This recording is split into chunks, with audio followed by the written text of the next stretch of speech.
السلام علیکم ناظرین، امید ہے آپ خیریت سے ہوں گے اور آپ دیکھ رہے ہیں ریاض الحق ویلاگز۔ حکومت پاکستان نے ایک بہت اہم پلان تیار کیا اور آپ نے سیاسی موویز، جاسوسی موویز اور اس طرح کی سی آئی اے اسٹائل کی بہت سی جو ہے فلمیں اور شوز اور سیزنز جو ہے وہ دیکھے ہوں گے، جس میں ایک شخص کا نام جب انٹر کیا جاتا ہے تو اس کا سارا ڈیٹا جو ہے وہ سامنے آ جاتا ہے کہ وہ کہاں کہاں پہ رہا، اس کا علاج کہاں ہوا، کیا بیماریاں ہیں اس کو، اور کہاں کہاں اس نے ٹریول کیا۔ تو وہ جو اس طرح کا جو پلان ہے، وہ وفاقی حکومت اس طرح کا پلان جو ہے وہ تیار کر رہی ہے، جس کے مطابق ایک سینٹرل ڈیٹا بیس ہوگا اور نادرا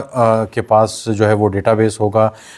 جس کے پاس بلکہ ایک سینٹرل ڈیٹا بیس کا پول بنایا جا رہا ہے جس کے اندر یہ سارا جو ڈیٹا ہے نادرا کا اور ایف بی آر کا، اس کے علاوہ national bank of Pakistan, state bank of Pakistan, ministry of foreign affairs یعنی وزارت خارجہ، وزارت داخلہ، آپ کے حوالے سے کسی 15-20 سال پہلے، 30 سال پہلے، 50 سال پہلے کہیں پہ آپ کے خلاف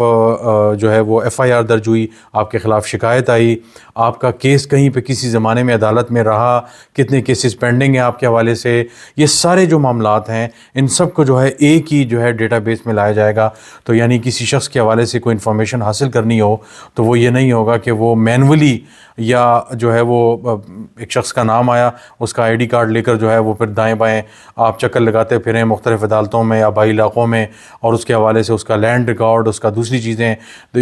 اس کے اندر جو ہے نہ صرف نکاح نامہ بلکہ آپ کی شادیاں، آپ کی اولاد، اگر آپ کی کہیں اور شادیاں ہیں، یعنی مطلب متعدد شادیاں ہیں، بچے کتنے ہیں، فیملی ٹری آپ کا کیا ہے، آپ کا بیک گراؤنڈ کیا ہے، اور وہ ساری جو تفصیل ہے وہ ساری کی ساری جو ہے وہ یہاں پہ حکومت پاکستان جو ہے وہ بنانے جا رہی ہے۔ ایک سینٹرل ڈیٹا پول، ایک پالیسی فریم ورک ہے، national identification and biometric جو ہے وہ پالیسی فریم ورک ہے۔ تو یہ ایک بہت اہم اقدام ہے ظاہر ہے، اور اس کا ظاہر ہے ایک بہت بڑا اہم فائدہ یہ ہوگا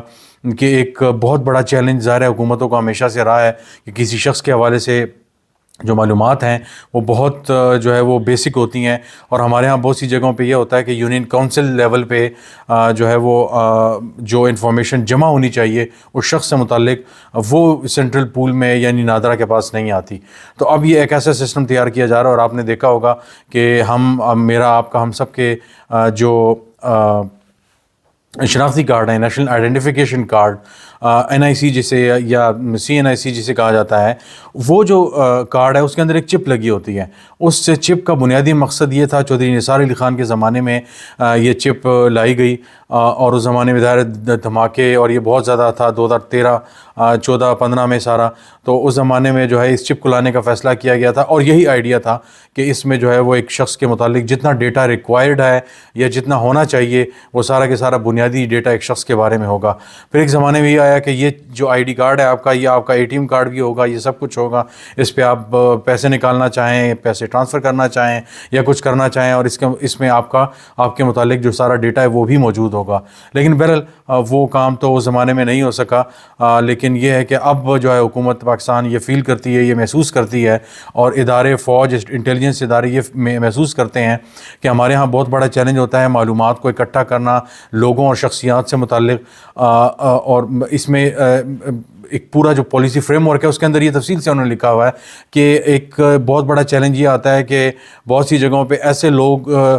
جن کا پیچھے کا ریکارڈ نہیں ہے لیکن ان کے نادرا کے آئی ڈی کارڈ بنے میں، بائیو میٹرک ہوئے میں، بائیو میٹرک کا مس یوز پاکستان میں یعنی غلط استعمال بہت زیادہ ہوتا ہے، اس چیز کو روکنے کے لیے بھی ایک جو ہے یہ سارا سلسلہ شروع کیا گیا۔ ایک سینٹرل جو ہے وہ ڈیٹا بیس ہوگا پول انفارمیشن کا، جس کے اندر یہ ساری آپ کی انفارمیشن ہوگی، کسی شخص کا پیدائش سے لے کر وہ 30 40 50 سال جتنے سال کا بھی ہے اس کے متعلق جتنا ریکارڈ ہے، اس کا سفر کا ہو، اس کی بینکنگ کا ریکارڈ ہو، اس نے کتنے اکاؤنٹس بنائے ہیں، اس نے کتنی سمیں اپنے نام کی ہوئی ہیں، اور اس کے علاوہ پہلے کون سی سم تھی اس کی، اب کون سی اس کے حوالے سے سم ہے، اسی طرح موبائل فونز اس کے پاس کون سے ہیں، پہلے کون سے موبائل فونز تھے، یہ ایک سینٹرل جو ہے وہ ڈیٹا آ جائے گا۔ آپ کو یہ سن کر حیرانی ہوگی کہ غالباً 14-15 کی بات ہے کہ جب چودھری نثار علی خان کا زمانہ تھا اور دہشت گردی اور یہ چیزیں عروج پر تھیں، تو حکومت کو یہ خیال آیا کہ ہم جو ہے پاکستان میں جو ہے سمز ایشو کی جاتی ہیں اور بائیو میٹرک جو ہے وہ نہیں ہوتے، تو لوگوں کو سمز مل رہی ہیں اور اس کو استعمال کرتے ہیں دہشت گرد بم دھماکوں میں. ریموٹ کنٹرول جو ہے وہ فون کے ذریعے چیزوں کو ڈال کے اس کو کال کیا جاتا ہے، پھر وہ بم پھٹ جاتا ہے. یا دہشت گرد جو ہے انفارمیشن کے تبادلے کے لیے جو ہے ان سموں کو یوز کرتے ہیں، بعد میں وہ سمیں اور فون توڑ دیتے ہیں. تو یہ کس سم کس کے نام پہ ہے، کیا ہے، اس کے لیے بائیو میٹرک کیا جائے. اور اندازہ لگائیں آج سے 10 سال پہلے 2014 میں دہشت گردی کی پیک جب تھی، 40-50 ہزار بندے پاکستان کے شہید ہو گئے، مسلح افواج اور شہری. تو ہمیں اندازہ ہوا کہ ہمیں اس چیز کی ضرورت ہے کہ ہمارے پاس ایک سینٹرل ڈیٹا بیس ہونا چاہیے، یعنی ایک سسٹم ہونا چاہیے. یعنی ہم کسی کو سم ایشو کر رہے ہیں تو بائیو میٹرک ہو. تو آپ نے دیکھا ہوگا پاکستان میں اور مختلف جگہوں پہ اب بھی، حالانکہ مجھے کئی لوگوں نے کہا ہے کہ آرام سے اس طرح کی سمز آپ کو مل سکتی ہیں، لیکن ایک میکینزم بن گیا ہے. اس کو ظاہر مزید بہتر کیا جا سکتا ہے. چور راستے ہمیشہ سے ہوتے ہیں، لیکن آپ اس کو بہتر کر سکتے ہیں. تو تالوں کو وقت کے ساتھ ظاہر اپڈیٹ کرنا پڑتا ہے، چونکہ چور اپڈیٹ ہو چکے ہوتے ہیں. تو یہ سسٹم اپڈیٹ ہونا جو ہے وہ بہتر ہے، لیکن دیر آئے درست آئے، ایسا یہ جو ہے سسٹم آ جائے. اب اس میں ایک بہت بڑا چیلنج ہے. یہ انفارمیشن میری جائیداد سے متعلق، میری زمینوں سے متعلق، میری ٹریول ہسٹری اور اس کے علاوہ جتنا ہی ساری ڈیٹیلز ہیں، یہ اگر ایک سینٹرل پول پہ آ جائیں گی تو اس میں یہ ہے کہ مختلف جگہوں پہ اداروں میں ایسے لوگ موجود ہوتے ہیں، لا انفورسمنٹ ایجنسیز میں، پولیس میں اور مختلف جگہوں پہ، جو آپ کے اس سارے جو انفارمیشن ہے اس کو مس یوز کرتے ہیں، مس یوز کر سکتے ہیں. آپ کا ڈیٹا لیک کیا جا سکتا ہے، آپ کا ٹیکس کا ڈیٹا لیک کیا جا سکتا ہے، آپ کے ازدواج کے حوالے سے، بچوں کے حوالے سے، آپ کی زمین کے حوالے سے،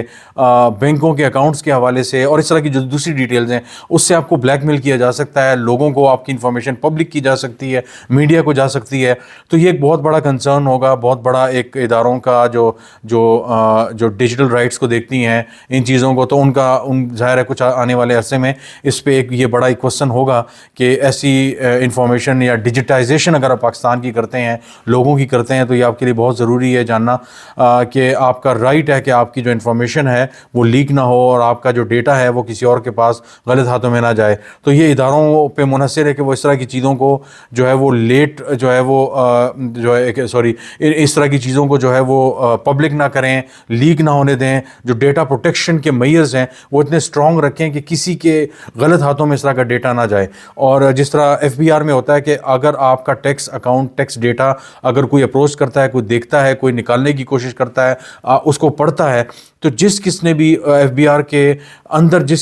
جن لوگوں کو وہ ایکسیس ہے، میرے مثال کے طور پر میں نے جتنا ٹیکس دیا ہے یا ٹیکس سے ریلیٹڈ میرے جو معاملات ہیں، تو میرے متعلق کوئی جاننا چاہتا ہے تو وہ ریکارڈ آ جائے گا کہ کس نے اس کو لاگ ان کیا ریاض کے ڈیٹا کو اور کتنی دیر لاگ ان کیا، کوئی پرنٹ نکالا، کوئی دیکھا کیا وہ، تو یہ ساری چیزیں آ جاتی ہیں. اس طرح سے یہ جو ڈیٹا ہے اس کے لیے بھی حکومت پاکستان کو چاہیے کہ اس طرح کے ڈیٹا کو پروٹیکٹ کریں، کیونکہ یہ ڈیٹا بہت سینسیٹیو ڈیٹا ہوتا ہے. اس سے لوگوں کی جانوں کو، ان کے مال کو، ان کی انٹیگریٹی کو، ان کی جو ایک ظاہر ایک ہر شخص کی ایک عزت نفس ہوتی ہے اس کو نقصان نہ پہنچے. تو بہرحال اس طرح کے ڈیٹا کی، اس طرح کی چیزوں کی بہت ضرورت رہتی ہے اور پاکستانی حکومت کا ظاہر یہ بہت بڑا اقدام ہوگا اگر اس طرح کا ڈیٹا یہ اکٹھا کر لیتے ہیں اور ایک سینٹرل پول ڈیٹا بیس کا بناتے ہیں. جس طرح میں نے کہا کہ ہالی ووڈ موویز اور پوری دنیا میں یہ ہوتا ہے، ایک سینٹرل ڈیٹا بیس ایک شخص سے متعلق ہوتا ہے کہ اس کو کون کون سے انجیکشن لگے ہیں، کون کون سی ویکسینیشن ہوئی ہے، کون سی بیماریاں ہیں، اور یہ سارا ڈیٹا جو آ جائے گا تو یہ ایک کمال کا ڈیٹا ہو جائے گا. اس سے اس پالیسی فریم ورک میں لکھا ہوا ہے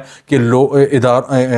صوبوں کو یا مختلف جگہوں پہ جو فنڈنگ کرنے ہو، بجٹ میں پیسے دینے ہوں مختلف علاقوں میں، ان علاقوں میں بیماریاں کیا ہیں، ان علاقوں کے مسائل کیا ہیں، ان علاقوں میں پالیسی فریم ورک کو دیکھتے ہوئے، ڈیٹا کو دیکھتے ہوئے جو ہے وہ انفارمیشن ان کے ساتھ ان کے لیے بجٹ کے ہو، ان کے لیے دوسرے جو ڈیسیجنز ہوں پالیسی میکرز کے لیے بہت زیادہ آسان ہوگا. آپ امریکہ وغیرہ میں چلے جائیں تو